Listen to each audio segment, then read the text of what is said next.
அனைவருக்கும் வணக்கம். ஒரு சோகமான உண்மை என்னன்னா, தனது கட்சியின் பெயரை தானே கெடுத்து நாறு நாராக கிழித்து தொங்கவிட்ட ஒரே தலைவன் யாருன்னா நம்மளுடைய செம்மறி சீமானன் தான். இப்போ செம்மறி சீமானனுக்கு சிறை உறுதியாயிடுச்சு. எப்படி இருந்தாலும் அதிகபட்சமா 7 ஆண்டுகள் சிறை தண்டனை கொடுப்பாங்க. அண்ணன் சிறைச்சாலையில எப்படி இருக்கணும் அதைய பத்தியும், விஜயலட்சுமி அக்கா தொடர்ந்த வழக்க பத்தியும் இன்னைக்கு நம்ம பார்க்க போறோம். அதுக்கு முன்னாடி நீங்க ஈக்குவல் 53 சேனலை சப்ஸ்கிரைப் பண்ணா சப்ஸ்கிரைப் பண்ணிக்கோங்க. மறக்காம அந்த பெல் பட்டனையும் கிளிக் பண்ணிருங்க.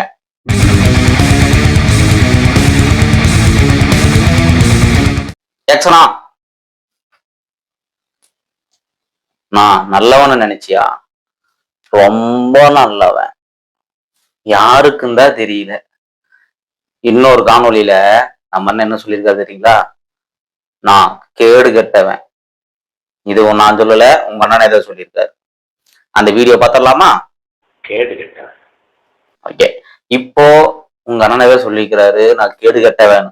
ஆமா, நாங்களும் இதே சொல்றோம். நீ கேடு கெட்டவன் தான்,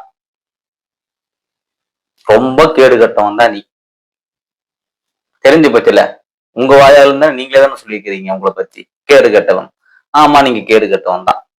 சரி, இப்போ விஜயலட்சுமி அக்கா தொடர்ந்த வழக்க பத்தி நம்ம பார்ப்போம். விஜயலட்சுமி அக்கா 2011 ஜெயலலிதா அம்மா அவர்களின் ஆட்சியில புகார் கொடுத்து ஒரு எஃப்ஐஆர் பதிவு பண்றாங்க. அந்த எஃப்ஐஆர்ல 7 முறை கருக்கலைப்பு பண்ணியிருக்காங்க. 1 கோடி மதிப்பிலான பணத்தையும் பொருளையும் எடுத்துட்டு போயிட்டாங்க. சீமானால பல பெண்களின் வாழ்க்கை சீரழிஞ்சிருக்குதுன்னு குற்றச்சாட்டு கொடுத்துருக்குறாங்க. 2023 சென்னையில மறுபடியும் புகார் கொடுக்குறாங்க. சென்னையில ஆர்ப்பாட்டமும் பண்றாங்க. சென்னையில மறுபடியும் விசாரணை பண்ணும்போது 12 வருஷமா ஒரு எஃப்ஐஆர் பதிவு செஞ்சு அந்த கேஸ் ஏன் நீங்க விசாரணை பண்ணல அப்படின்னு கேள்வி கேட்டு இந்த வழக்க மகிழா நீதிமன்றத்துக்கு மாத்துறாங்க. மகிழா நீதிமன்றத்துல விசாரணை நடந்துட்டு இருக்கும் போது விஜயலட்சுமி அக்கா என்ன சொல்றாங்கன்னா, இந்த கேஸை வாபஸ் வாங்கிக்கிறேன்னு சொல்றாங்க. அதுக்கப்புறம் இந்த பெங்களூர் போயிட்டு பெங்களூர்ல மறுபடியும் ஒரு காணொலி ஒன்று பதிவு பண்றாங்க. என்னை மிரட்டி தான் வாபஸ் வாங்க வச்சாங்க அப்படின்னு. மறுபடியும் இப்போ ஹைகோர்ட் என்ன சொல்றாங்கன்னா, இப்போ ஒருத்தர் வழக்கு தொடர்ந்து இருக்காங்கன்னா அந்த வழக்கு யார் வழக்கு தொடர்ந்தாங்களோ அவங்களே பிரச்சாட்சியமா மாறினாலும் இந்த வழக்கு விசாரணை செய்யப்படும் சொல்லியிருக்காங்க. அதுக்கப்புறம் இந்த வழக்கு இப்ப சுப்ரீம் கோர்ட்டுக்கு போயிருக்கு. இதுதான் இந்த வழக்குல நடந்தது. இப்போ சீமானண்ண சிறைச்சாலையில இருக்காங்க. சீமானனோட தம்பிகள் சீமானனை பார்க்க சிறைச்சாலைக்கு போறாங்க. அங்க என்ன நடக்கும்னு பாத்திரலாமா? பாத்துருவோம். ஜாமீன் வாங்கிட்டீங்களா? அண்ணே, மஞ்சள் மீன் இருக்கின்றான், வாழை மீன் இருக்கின்றான், நெய் மீன் இருக்கின்றான், நெத்திலி மீன் இருக்கின்றான். ஆனா நீங்க கேட்ட ஜாமீன் மட்டும் இல்லைன்ட்டாங்கண்ணே. மக்களை சிரிக்கவும் சிந்திக்கவும் வைக்கிற ஒரே தலைவன் யாருன்னா நம்மளுடைய செம்மறி சீமானன் தானே ஒரு சிலர் கூவிட்டு இருக்காங்க. ஆனா நாங்க என்ன சொல்றோம்னா, சிரிக்க மட்டும்தான் வைக்கிறீங்க, சிந்திக்க வைக்கிற அளவுக்கு உங்ககிட்ட கருத்தே இல்லையே. அப்ப எப்படி சிந்திக்க வைப்பீங்க? ஏட்டு சுரக்காய் எப்படி கறிக்கு உதவாதோ அதே மாதிரிதான் சீமானின் பேச்சு நாட்டுக்கு உதவாது. கடவுள்னு ஒருத்தர் இருந்தா அவர் பார்த்து நான் கேட்பேங்க. அந்த கடவுள் மேல எனக்கு அவ்வளவு கோவம், பயங்கர கோவம்.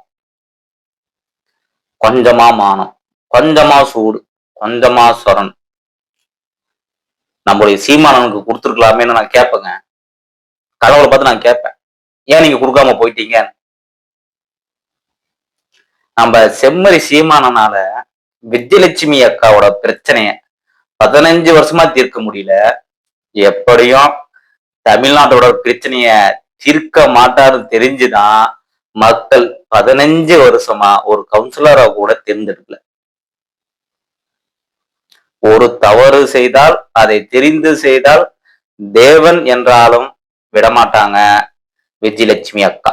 எப்படி இருந்தாலும் உங்களுக்கு சிறை உறுதியாயிடுச்சு, களி திங்க போறீங்கன்னு தெரிஞ்சு போச்சு. அதான் நீங்க என்ன பண்றீங்கன்னா, உயர்தர உணவுகள் எல்லாத்தையும் விட்டுட்டு இந்த களி, தானிய வகைகள் இந்த மாதிரி உணவுகளை எடுத்துக்கோங்க. அந்த மாதிரி எடுத்து இப்ப இருந்து கொஞ்சம் ட்ரைனிங் ஆனீங்கன்னா டிசம்பர் மாசத்துக்கு அப்புறம் அவங்களுக்கு வந்து கொஞ்சம் ஈஸியா இருக்கும்.